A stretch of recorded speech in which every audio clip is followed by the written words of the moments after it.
Kaunti ya Kericho kupitia muungano wa walimu wa shule za upili KUPPET wametaka kurejeshwa jumla ya shilingi bilioni 22 zilizochangiwa na mamlaka ya afya zilizochangiwa kwa mamlaka ya afya ya jamii SHA, wakala wa bima ya Minet na muungano wa walimu wa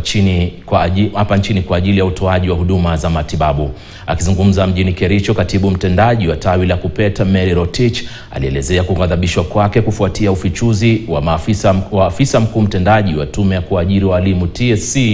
mbele ya kamati ya elimu ya bunge la taifa kwamba SHA haina miundo msingi ya kutekeleza mpango huo wa matibabu ipasavyo.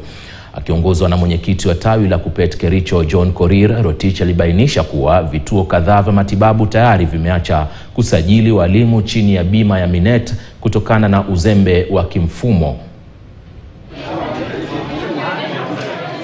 Wetu wa TSC alisema jana ya kwamba SHA haiwezi lipia malipo ya walimu, haiwezi kupatia services walimu kwa sababu wako na issues, wako na shida ya infrastructure, na walimu ni wengi na watu ambao wanawategemea pia ni wengi. Nataka niseme ya kwamba kama SHA hawawezi tupatia matibabu ama kushughulikia matibabu yetu, basi jinsi tunavyolipia SHA, tunasema ya kwamba our employer TSC muache kukata pesa ya walimu kama SHA iwezi lipia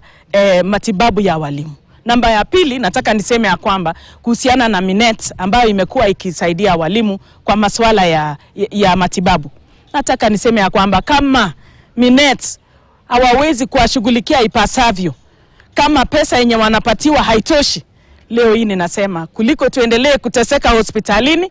nataka ya kwamba pesa zote za walimu ambayo wamekuwa wakikata kwa TSC ya medical allowance warudishiwe walimu, wajitafutie cover wenyewe ambao wanaona